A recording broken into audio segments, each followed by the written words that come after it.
El reposo eterno de los santos. Por Richard Baxter, 1615 a 1691. Capítulo 5. La gran miseria de los que perdieron el reposo de los santos. Primero, la pérdida del cielo incluye 1. La perfección personal de los santos. 2. Dios mismo. 3. Todos los afectos deliciosos hacia Dios. 4. La sociedad bendita de ángeles y espíritus glorificados. Segundo. Los agravios de la pérdida del cielo. 1. Entonces se aclarará el entendimiento de los impíos. 2. Estos agravios serán magnificados. 3. Sus conciencias harán una verdadera y cercana aplicación. 4. Sus afectos serán más animados. 5. Sus recuerdos serán grandes y fuertes. Si tú, lector, eres un extraño a Cristo y a la naturaleza santa y la vida de su pueblo, que han sido descritos, y vivirás y morirás en esta condición, déjame decirte que nunca participarás de los gozos del cielo ni gustarás el más mínimo gusto del eterno reposo de los santos. Puedo decir, como Ehud Eglón, tengo un mensaje de Dios para ti, que, como la palabra de Dios es verdadera, nunca verás el rostro de Dios en paz. Se me ha ordenado pasarte esta sentencia, tómalo como quieras, y escápate de él si puedes. Sé que tu humilde y sincero sometimiento a Cristo procuraría tu escape, entonces te reconocería como uno de su pueblo y te daría una parte de la herencia de sus escogidos. Si este pudiera ser el feliz éxito de mi mensaje, estaría tan lejos de lamentarme, como Jonás, que las amenazas de Dios no se ejecuten sobre ti, que bendeciría el día en que Dios me hizo un mensajero tan feliz. Pero si terminas tus días en tu estado no regenerado, tan seguro como los cielos están sobre tu cabeza y la tierra debajo de tus pies, serás excluido del reposo de los santos, y recibirás tu porción en fuego eterno. Espero que te vuelvas contra mí y digas, cuando te mostró Dios el libro de la vida, o te dijo quiénes son los que serán salvos y quiénes excluirán. Respondo, no te nombro a ti ni a ningún otro, solo lo concluyo de los no regenerados en general, y de ti, si eres uno de ellos. Tampoco voy a determinar quién se arrepentirá y quién no, mucho menos diré, que nunca te arrepentirás. Preferiría mostrarte las esperanzas que tienes delante de ti, si no te quedas quieto y las pierdes. Preferiría persuadirte de que escuches a tiempo, antes de que se te cierre la puerta, que decirte que no hay esperanza de que te arrepientas y vuelvas.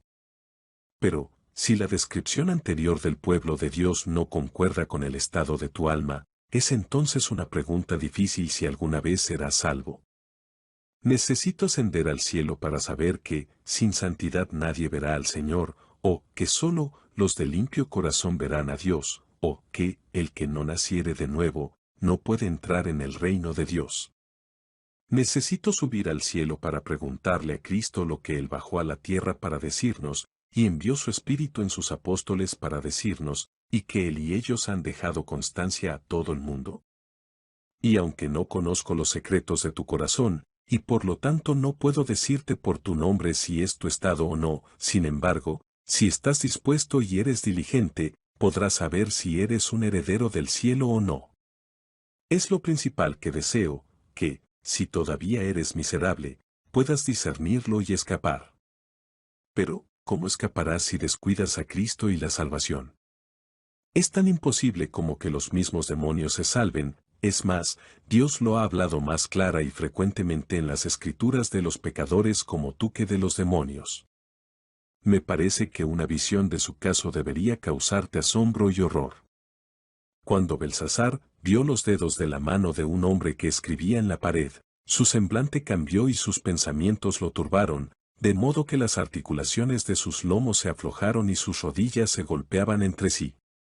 ¡Qué temblor, entonces, debería apoderarse de ti, que tienes la mano de Dios mismo contra ti, no en una frase o dos, sino en el alcance mismo de las Escrituras, amenazando con la pérdida de un reino eterno? Como quisiera que te lo tomes en serio, te mostraré, en primer lugar, la naturaleza de tu pérdida del cielo, en segundo lugar, sus agravios. 1. La gloriosa perfección personal de la que disfrutan los santos en el cielo es la gran pérdida de los impíos. Pierden ese brillo del cuerpo, superando el brillo del sol al mediodía. Aunque los cuerpos de los malvados se levantarán más espiritualmente de lo que fueron en la tierra, eso solo los hará capaces de los tormentos más exquisitos. Entonces, si todos los miembros fueran miembros muertos, se alegrarían de que no sintieran el castigo que se les infligió, y si todo el cuerpo fuera un cadáver podrido, o pudiera volver a caer en el polvo. Mucho más quieren esa perfección moral de la que participan los bienaventurados, esas santas disposiciones de la mente, esa alegre disposición a hacer la voluntad de Dios, esa perfecta rectitud de todas sus acciones, en lugar de estas, tienen esa perversidad de voluntad, ese aborrecimiento del bien, ese amor al mal, esa violencia de pasión, que tuvieron en la tierra. Es cierto, su entendimiento se aclarará mucho al cesar las tentaciones anteriores y experimentar la falsedad de los engaños anteriores, pero todavía tienen las mismas disposiciones y de buena gana cometerían los mismos pecados, si pudieran, pues solo buscan la oportunidad. Habrá una mayor diferencia entre estos desgraciados y el cristiano glorificado, que entre un sapo y el sol en el firmamento. La púrpura y el lino fino del rico, y la suntuosa comida, no lo exaltaron tanto por encima de Lázaro mientras estaba a su puerta, lleno de llagas. 2. No tendrán una relación cómoda con Dios ni comunión con Él. Como no les pareció retener a Dios en su conocimiento, pero le dijeron, apártate de nosotros, porque no deseamos el conocimiento de tus caminos, así Dios aborrecerá retenerlos en su casa. Nunca los admitirá en la herencia de sus santos, ni los tolerará para que estén en su presencia, pero les profesaré, nunca os conocí, apartaos de mí, obradores de iniquidad. Ahora están listos para reclamar con tanta confianza a Cristo y al cielo como si fueran santos sinceros y creyentes. El blasfemo, el borracho, el fornicario, el mundano puede decir, ¿no es Dios nuestro Padre también como el tuyo?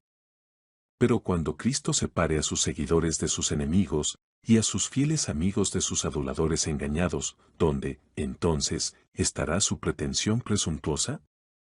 Entonces encontrarán que Dios no es su Padre, porque ellos no fueron su pueblo. Como no quisieron consentir que Dios, por su Espíritu, morara en ellos, así el tabernáculo de la iniquidad no tendrá comunión con él, ni los impíos habitarán la ciudad de Dios. Solo los que caminaron con Dios aquí vivirán y serán felices con Él en el cielo. Poco sabe el mundo que es la pérdida de esa alma que pierde a Dios.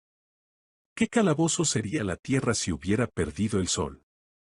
Qué repugnante carroña el cuerpo, si hubiera perdido el alma. Sin embargo, todo esto no significa nada comparado con perder a Dios.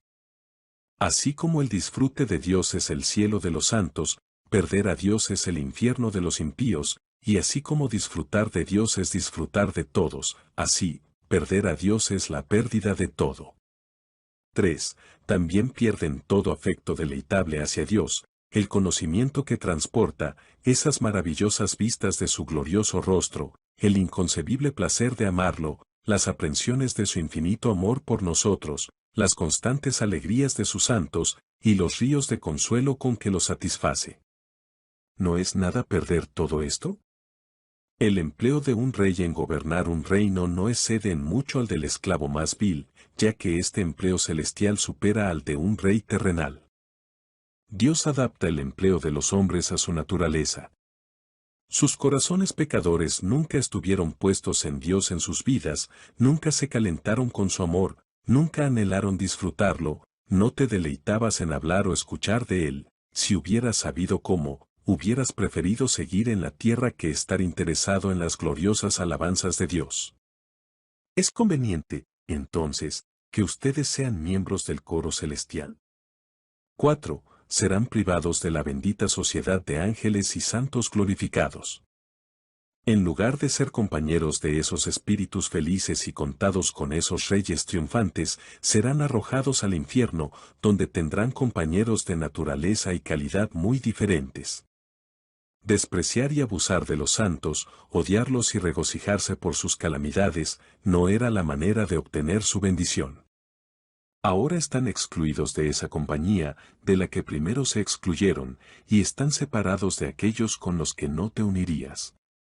No podías soportarlos en tus casas, ni en tus pueblos, o apenas en el reino. Los tomaste, como Acab hizo con Elías, por los alborotadores de la tierra, y, como se tomó a los apóstoles, por hombres que trastornaron el mundo. Si algo salía mal, pensabas que todo se debía a ellos. Cuando estaban muertos o desterrados, te alegrabas de que se hubieran ido y pensabas que el país estaba bien sin ellos. Te molestaron al reprochar fielmente tus pecados. Su santa conversación turbó sus conciencias al verlos superarse hasta ahora. Fue una molestia para usted escucharlos rezar o cantar alabanzas en sus familias. ¿Y es algo raro que en el futuro seas separado de ellos? Se acerca el día en que no te molestarán más. Entre en contacto con ellos y serán un abismo permanente. Incluso en esta vida, mientras los santos fueron burlados, desamparados, afligidos, atormentados y aunque tenían sus imperfecciones personales, sin embargo, a juicio del Espíritu Santo, eran hombres de quienes el mundo no era digno. Mucho más indigno será el mundo de su comunión en la gloria. Segundo. Sé que muchos estarán dispuestos a pensar que podrían renunciar a estas cosas en este mundo lo suficientemente bien, y porque no pueden estar sin ellas en el mundo venidero. Por lo tanto, para mostrarles que esta pérdida del cielo será entonces muy atormentador, consideren ahora. 1. Para ese momento, se aclarará el entendimiento de los impíos para conocer el valor de lo que han perdido. Ahora no lamentan haber perdido a Dios, porque nunca conocieron su excelencia, ni la pérdida de ese santo oficio y compañerismo, porque nunca comprendieron lo que valían. Un hombre que ha perdido una joya y la ha tomado por una piedra común, nunca se preocupa por su pérdida sino cuando llega a saber lo que perdió, luego lo lamenta. Aunque el entendimiento de los condenados no será santificado, sin embargo, serán limpiados de una multitud de errores. Ahora piensan que sus honores, propiedades, placeres, salud, trabajo y vida valen más que las cosas del otro mundo, pero cuando estas cosas los hayan dejado en la miseria, cuando experimenten las cosas que antes leyeron y oyeron, cambiarán de opinión. No creerían que el agua los ahogaría hasta que estuvieran en el mar, ni el fuego ardiera hasta que sean arrojados en él, pero cuando sientan, fácilmente creerán. Todo ese error mental que hizo que Dios les aclarara, aborrecieran su adoración y vilipendiaran a su pueblo, será entonces refutado y eliminado por la experiencia. Se aumentará su conocimiento, y se aumentarán sus dolores. Pobres almas, serían comparativamente felices si se les quitara por completo el entendimiento, si no tuvieran más conocimientos que los idiotas o los brutos, o, si no supieran más en el infierno que en la tierra, su pérdida los molestaría menos. ¿Cuán felices serían en comparación, si no supieran que existe un lugar como el cielo? Ahora, cuando su conocimiento ayude a prevenir su miseria, no sabrán, o no leerán ni estudiarán para saber. Por lo tanto, cuando su conocimiento alimente su fuego consumidor, sabrán si lo harán o no. Ahora están profundamente dormidos y sueñan que son los hombres más felices del mundo, pero cuando la muerte los despierte, cómo cambiarán sus juicios en un momento, y los que no quisieran ver, verán y se avergonzarán. 2. A medida que se aclare su entendimiento, se ampliará y se hará más capaz de concebir el valor de esa gloria que habrán perdido. Entonces aumentará la fuerza de sus aprehensiones, así como la verdad de ellos.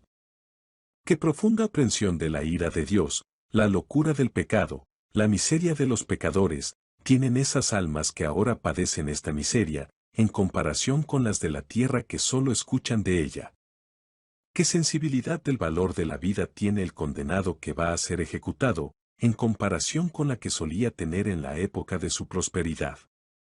Mucho más la pérdida real de la bienaventuranza eterna hará que los condenados se sientan sumamente preocupados por la grandeza de su pérdida, y así como una vasija grande contendrá más agua que una concha, sus entendimientos más amplios contendrán más materia para alimentar su tormento de lo que su capacidad superficial puede contener ahora.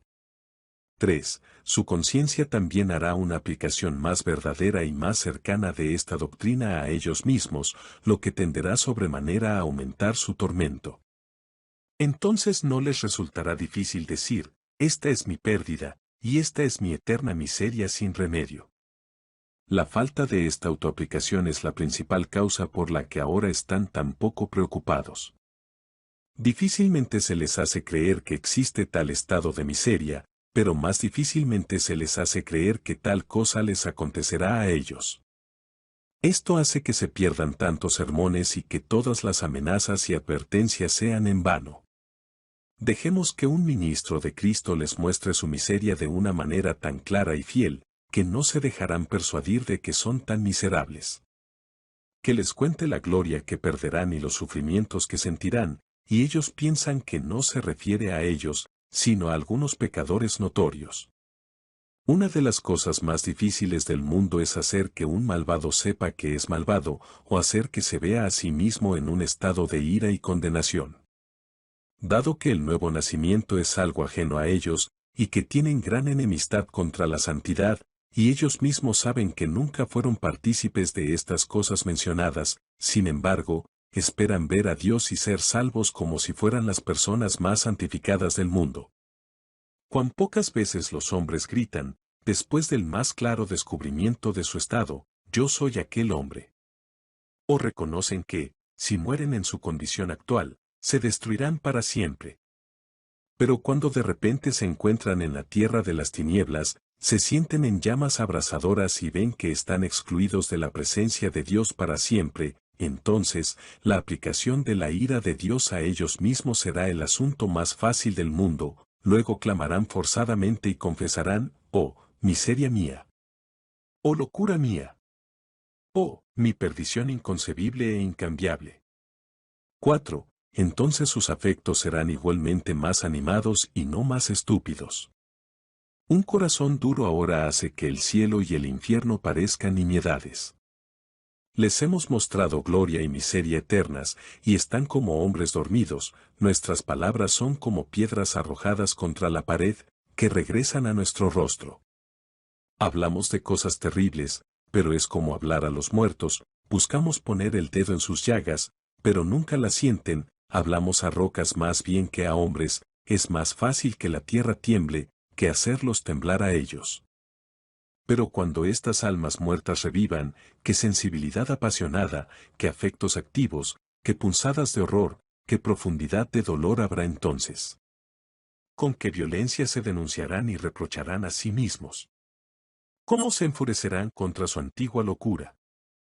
Los lamentos de la esposa más cariñosa por la pérdida de su marido, o de la madre más tierna por la pérdida de sus hijos, no serán comparables con sus lamentos por la pérdida del cielo. Oh, la furia que se acusa a sí misma y se atormenta a sí misma de esas criaturas desamparadas. ¿Cómo se rasgarán siquiera sus propios corazones y serán los verdugos de Dios sobre sí mismos? Como ellos mismos fueron la única causa meritoria de sus sufrimientos, ellos mismos serán sus principales verdugos. Incluso Satanás, ya que no fue una causa tan grande de su pecado como ellos mismos, no será un instrumento tan grande de su tormento. Cuán felices se pensarían ellos mismos entonces, si se convirtieran en rocas, o en cualquier cosa que no tuviera pasión ni sentido. Qué felices, si pudieran sentirse tan a la ligera como cuando solían oír de estas cosas. Si pudieran detener el tiempo de la ejecución como lo hicieron con los sermones que les advertían de ello. Pero su estupidez desaparecerá, no existirá. 5. Además, sus recuerdos serán tan grandes y fuertes como su comprensión y afecto. Si perdieran el uso de la memoria, la pérdida del cielo, el olvido, no les preocuparía mucho. Aunque considerarían la aniquilación como una gran misericordia, no pueden dejar a un lado ninguna parte de su ser. La comprensión, la conciencia, los afectos, la memoria, vivirán para atormentarlos, que son cosas que debieron haber sido usadas para hacerlos felices. De la manera en que, por estas cosas, deberían haberse alimentado del amor de Dios y sacar perpetuamente los gozos de su presencia, así, por medio de estas cosas, se alimentarán de su ira y sacarán continuamente los dolores de su ausencia. Ahora no tienen tiempo libre para considerar, ni espacio en sus recuerdos para las cosas de otra vida, pero entonces no tendrán nada más que hacer, sus recuerdos no tendrán otro propósito. Dios tenía la doctrina de su estado eterno, escrita en los postes de sus puertas, en sus manos y en sus corazones. Él quería que ellos le prestaran atención y lo mencionaran cuando se acostaban y se levantaban, cuando se sentaban en sus sillas y en sus casas, y cuando andaban por el camino, y viendo que rechazaron este consejo del Señor, por lo tanto, siempre estará escrito delante de ellos en el lugar de su servidumbre, para que, por donde miren, todavía puedan verlo. Les atormentará pensar en la grandeza de la gloria que han perdido. Si hubiera sido lo que podrían haber evitado, o una pérdida que reparar con cualquier otra cosa, habría sido un asunto menor. Si hubiera sido salud, riqueza, amigos o vida, no habría sido nada. Pero, oh, qué terrible es perder ese excelente y eterno peso de gloria. También les atormentará pensar en la posibilidad que alguna vez tuvieron de obtenerlo. Entonces recordarán, hubo un tiempo en que yo era tan justo para el reino como los demás. Me colocaron en el escenario del mundo, si hubiera creído en Cristo, ahora podría haber tenido posesión de la herencia. Yo, que ahora estoy atormentado con estos malditos demonios, podría haber estado entre esos benditos santos. El Señor puso delante de mí la vida y la muerte, y habiendo elegido la muerte, merezco sufrirla. El premio se me ofreció si hubiera corrido bien, podría haberlo obtenido si me hubiera esforzado, podría haber obtenido la victoria si hubiera luchado con valentía, y hubiera recibido una corona. Los atormentará aún más recordar que la obtención de la corona no solo era posible, sino muy probable. Les herirá pensar, una vez tuve los vendavales del Espíritu listos para ayudarme. Me proponía ser otro hombre, haberme unido a Cristo y abandonar el mundo. Estaba casi resuelto a haber estado totalmente a favor de Dios. Una vez incluso me estaba volviendo de mi base seduciendo los deseos. Había abandonado a mis viejos compañeros y me estaba asociando con los piadosos. Sin embargo, me volví, perdí el control y rompí mis promesas. Casi estaba convencido de ser un verdadero cristiano, pero yo conquisté dichas persuasiones. ¿Qué obrar hubo en mi corazón cuando un ministro fiel insistió en la verdad? Oh, qué precioso habría sido yo una vez para el cielo. Casi lo tuve y, sin embargo, lo he perdido. Si hubiera seguido buscando al Señor, ahora habría sido bendecido entre los santos. Les atormentará enormemente recordar las oportunidades perdidas. ¿Cuántas semanas, meses y años perdí, que si los hubiera redimido, ahora podría haber sido feliz? Miserable de mí.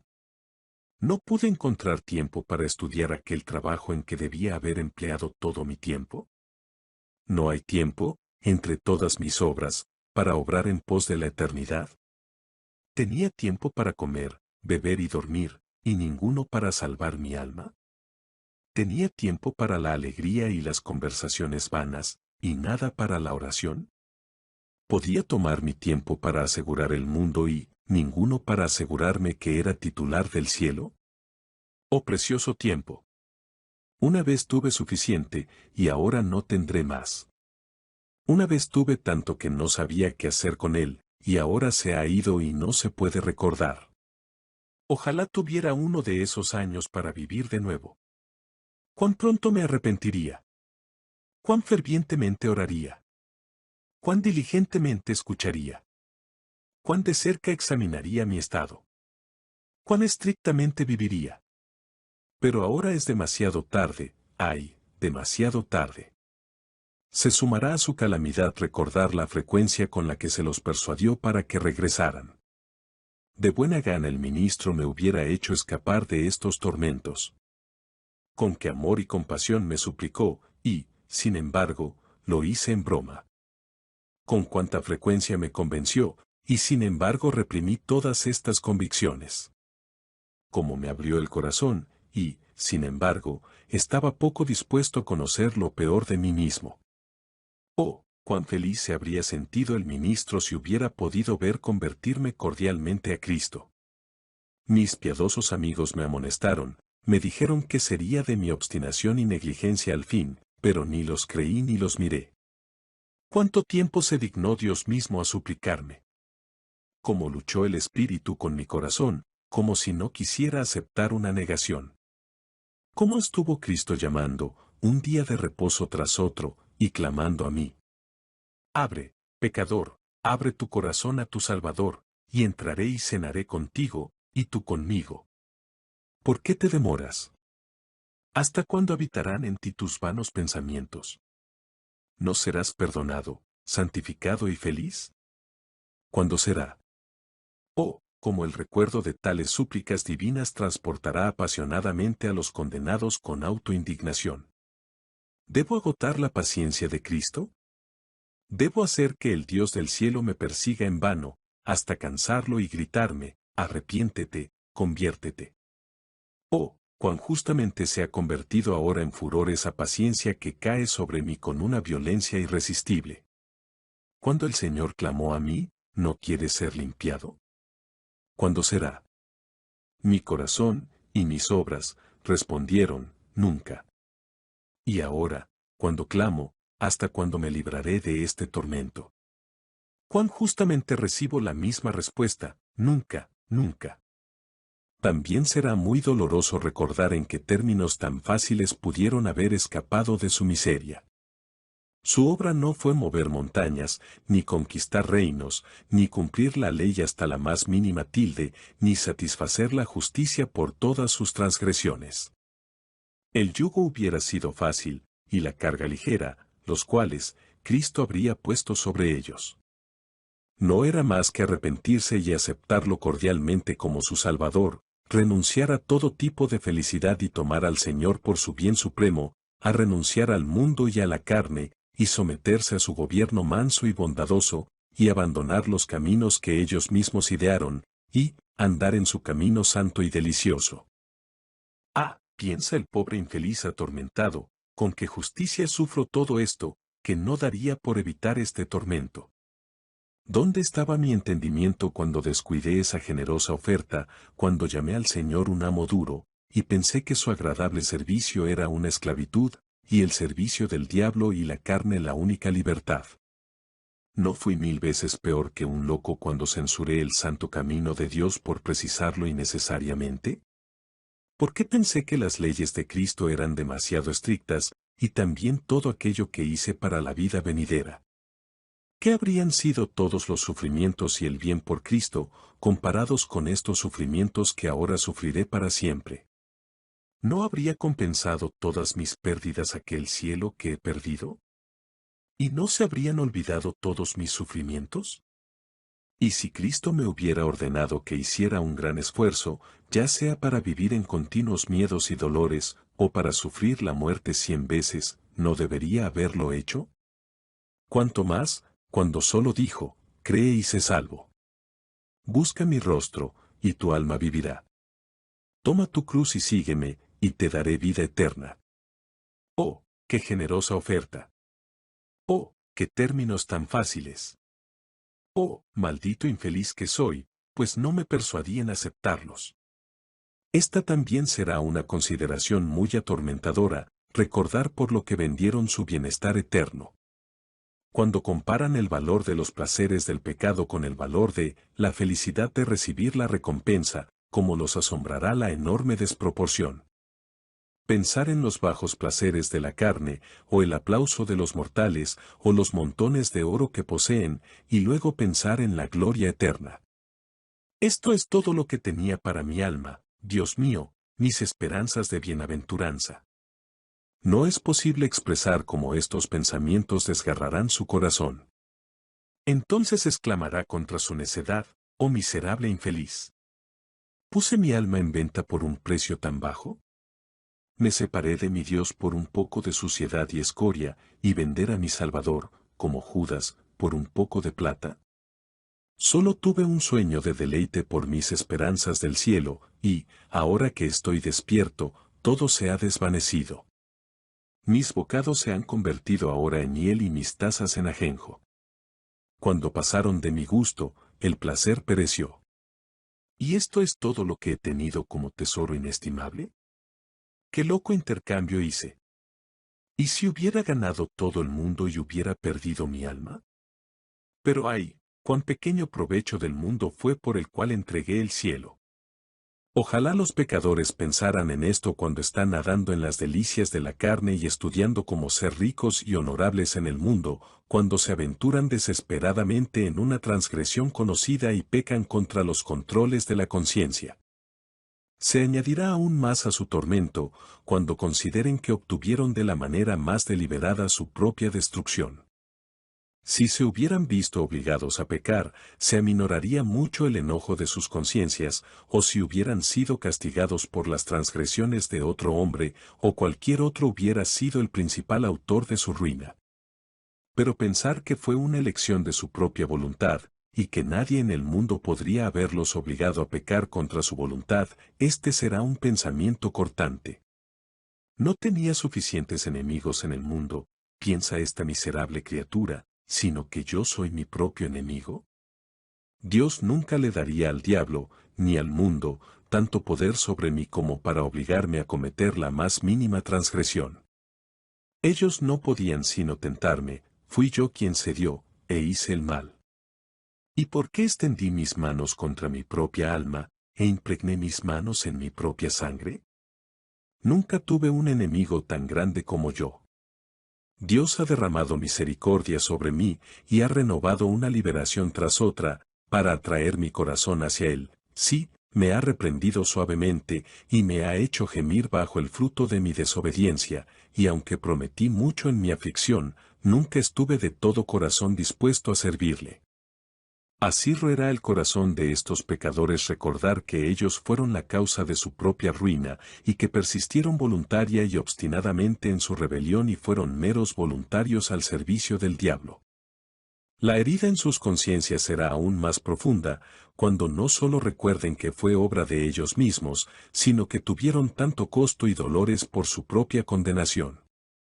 ¿Qué grandes empresas emprendieron para llevar a cabo su ruina, resistir al Espíritu de Dios, vencer el poder de las misericordias, los juicios e incluso la palabra de Dios, para someter el poder de la razón y silenciar la conciencia? Todo esto lo emprendieron y lo llevaron a cabo.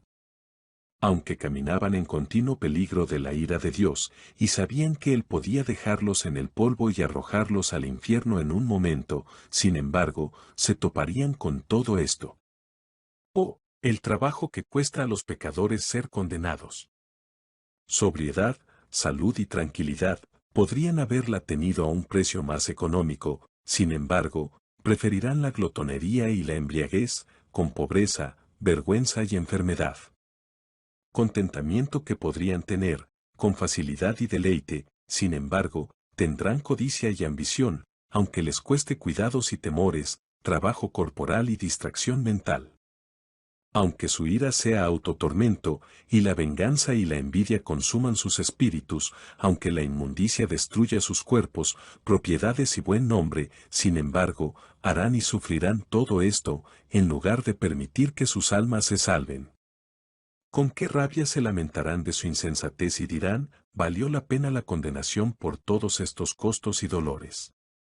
No podría haber sido condenado por el costo gratuito, pero debo comprarlo tan caro. Pensé que podría haberme salvado sin tanto preámbulo, y ahora seré destruido sin tanto preámbulo. ¿Debo resolver tan laboriosamente mi propia condenación, cuando Dios me ordenó trabajar en mi propia salvación? Si había hecho tanto por el cielo como por el infierno, seguramente lo había tenido. Lloré por el tedioso camino de la piedad y el doloroso curso de la abnegación, y, sin embargo, podría sufrir mucho más por Satanás y por la muerte. Si hubiera amado a Cristo con tanta fuerza como amaba mis placeres, ganancias y honores, y hubiera pensado en Él con tanta frecuencia, y lo hubiera buscado con gran intensidad. Oh, cuán feliz habría sido ahora. Cuán justamente sufro las llamas del infierno a las cuales me apresuré con tantos deseos, en lugar de tener el cielo, cuando estaba al alcance de mis manos. Oh, si Dios te persuadiera, lector, de que tomes estos pensamientos ahora, para evitar la calamidad inconcebible de llevarlos al infierno como tu propio atormentador. No digas que son solo imaginarios. Lea lo que pensaba Daibs, estando en tormentos. Así como las alegrías del cielo son disfrutadas principalmente por el alma racional en sus actos racionales, así sufrirán los dolores del infierno. Pues, así como ellos continuarán siendo hombres, también se sentirán y actuarán como hombres.